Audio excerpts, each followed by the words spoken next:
Every few weeks, it feels like there's a new hate train against a female public figure, and that's a tale as old as time, and nothing new. But within the past year or so, I want to say, I've been noticing an interesting evolution in these hate campaigns, which is that many of the women being canceled online are receiving a particular type of accusation. The accusation that they are mean girls. Now, psychologically speaking, it makes sense why this issue is so rampant. Relational aggression among girls and women is a documented phenomenon, so many women have trauma from dealing with mean girls in childhood or even adulthood. But I think this issue brings up a couple of really interesting points. First, that we're extremely bad at recognizing when our own traumas are getting triggered. And secondly, that these days, mean girl accusations are one of the most dangerous things a woman can receive, because it ironically makes it very easy for other women to justify being incredibly cruel to them. And honestly, women who get accused of being mean girls end up being dogpiled on far more than even men who have been accused or convicted of heinous crimes. And the treatment that they often receive from other women is so much meaner than anything they ever did. So let's talk about it.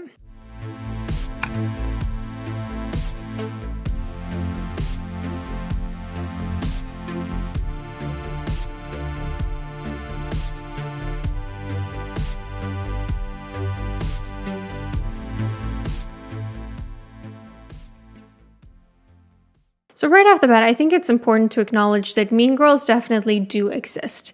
And there exists a lot of trauma from experiencing relational aggression as women. I don't think many of us make it out of secondary school unscathed by some level of bullying. And it's been established in the psychological research that girls tend to engage in something called relational or indirect aggression far more than direct aggression. So what does relational aggression look like? It can look like spreading gossip or rumors about someone, excluding the person, taking passive-aggressive jabs at them. Relational aggression is sneakier. It's harder to identify. And it often hides under the cloak of plausible deniability, which is why I think many males, for instance, don't really recognize it as well. They're not as attuned to these subtle forms of aggression, while you'll often hear men defending their overly touchy-feely female best friend to their girlfriend, or their mom's passive-aggressive comments to their wife. They're simply not as perceptive to subtle forms of aggression that can be dismissed by giving someone the benefit of the doubt. It's like they don't quite speak the same language, or they don't speak it with as much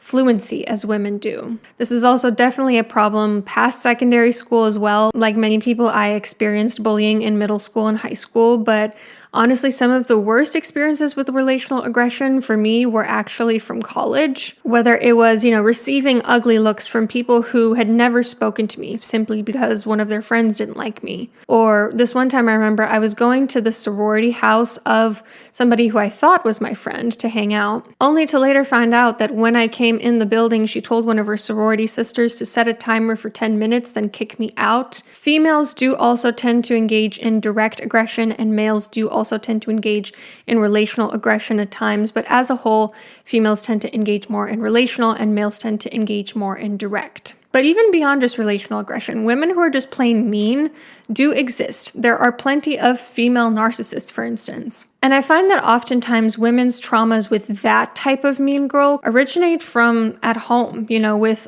older female family members who create trauma. So what this means is that plenty of women, if not most of us, are walking around with some sort of history being bullied by a mean girl with certain triggers and chips on our shoulders. The issue, however, arises when we begin projecting those personal traumas onto other women who are not mean girls or who we've never actually even met. This is where I think it's really important for us to talk about defense mechanisms. Now, I've spoken about this on my channel before, but I think it bears repeating. Usually when we have very strong feelings about a public figure we've never met, it's because a defense mechanism is coming up for us. And in my experience, in these situations, it's usually one of two defense mechanisms at play. It's either displacement or projection. Displacement is when you're basically taking out your feelings about someone else onto a person who hasn't really done anything to deserve your reaction.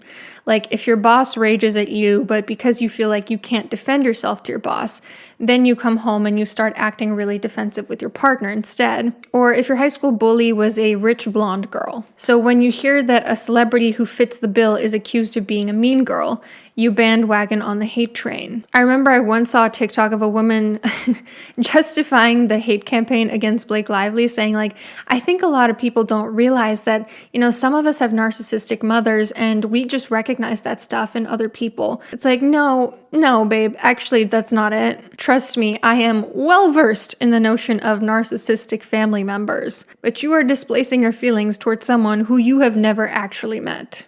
And then the second defense mechanism often at play is projection, which is when you accuse someone else of doing exactly the action that you're taking. For example, accusing someone of being a stalker when you're the one going on their page every day, leaving dozens upon dozens of hate comments all because they married someone you had a crush on 10 years ago. Or they'll accuse another woman they've never met of being a mean girl while they themselves are leaving horrible comments under her photos saying she looks like a man, that she trapped her husband into having a baby and all these different things. Here's where it gets a little bit complicated though. It's possible that a defense mechanism is getting kicked up for you while you're also right about that person. A personal bias can be either an advantage or a disadvantage when it comes to seeing reality for what it is. I've spoken about this in other videos as well. But for example, if you were bullied by a mean girl in high school, it might mean that you see mean girls everywhere, even where there are none. Or it might be that you're actually better at recognizing subtle signs that someone is actually a mean girl. For example, I've experienced emotional abuse firsthand, so I like to think I'm pretty adept at recognizing emotionally abusive people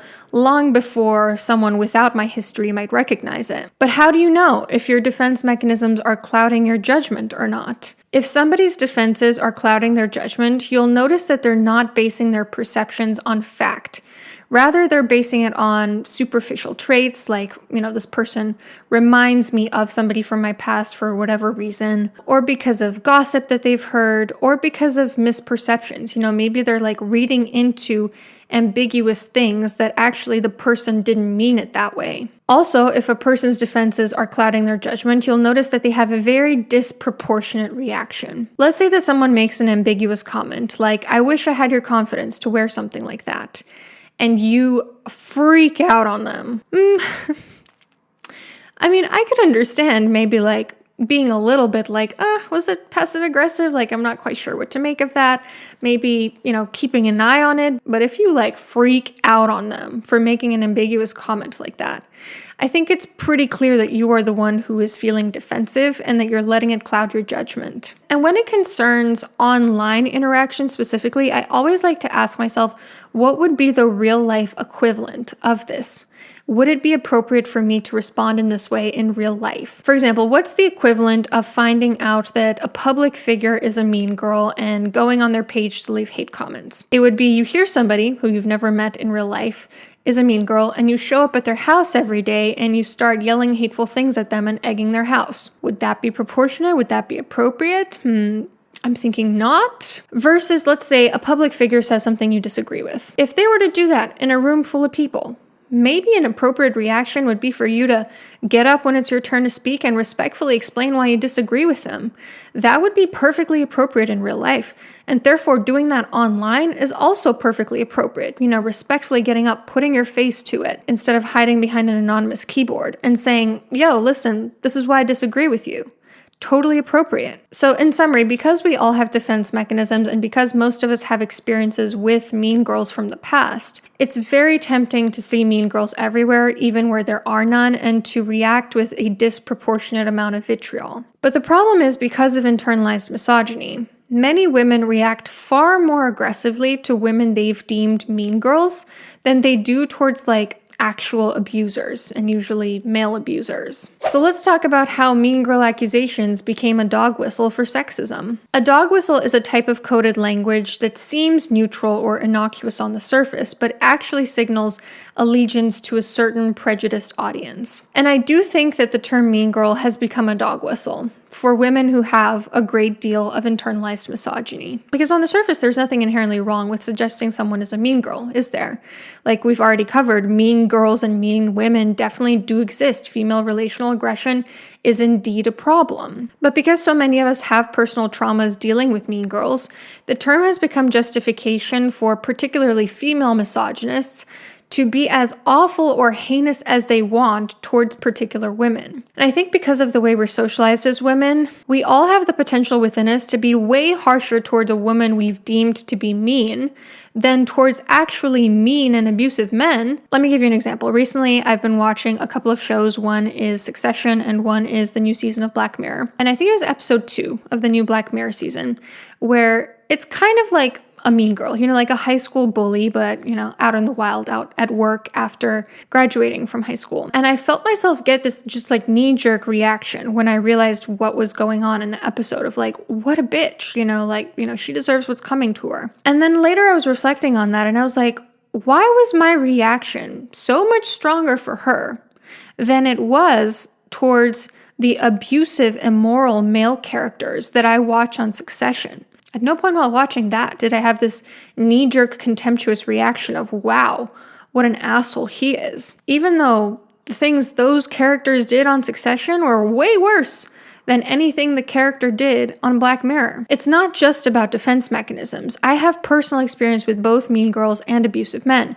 It's about internalized misogyny that clearly not many of us are exempt from. Both men and women are socialized to have more empathy for men, to see their humanity, to go easy on them. But when it comes to mean girls, I think a lot of women in particular have a very reflexive sense of anger, contempt, and even hate. Part of it is also just like the term itself, mean girl. It implies a regression to middle school, to that formative time when a lot of the relational aggression started. It immediately evokes an emotional response in us. The term also capitalizes off of misogynistic stereotypes against women, that women tend to be catty or manipulative or two-faced and so forth. Saying someone's a mean girl is a socially acceptable way to put another woman down without using explicitly misogynistic language. And the woman hurling around the accusation of mean girl gets to feel like she's not like other girls, like maybe she's one of the boys, and also positions herself as a victim. And when a person sees themselves as a victim, and they're not one,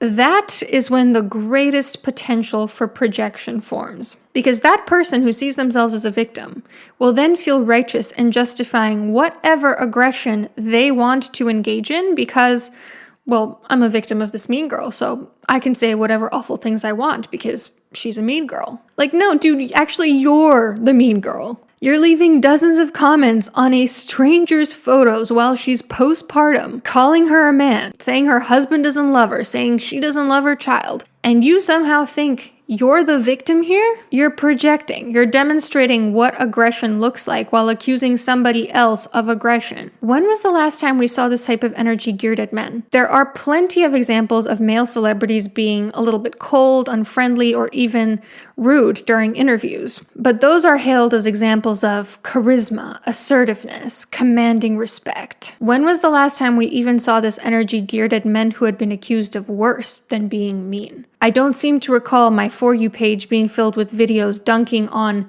Mel Gibson or Brad Pitt or Chris Brown or R. Kelly. No, instead my For You page is filled with women dunking on Hailey Bieber and Jennifer Lopez. Like maybe just a fraction of that displaced anger could go towards men instead, or abusers of any gender. Or maybe, I don't know, hear me out. You could just not be hateful online like a fucking loser? That's an idea. Anyway, that's how I think mean girl accusations became a misogynistic dog whistle in the past year or so. Let me know what you thought about this video in the comments down below, and I'll see you soon.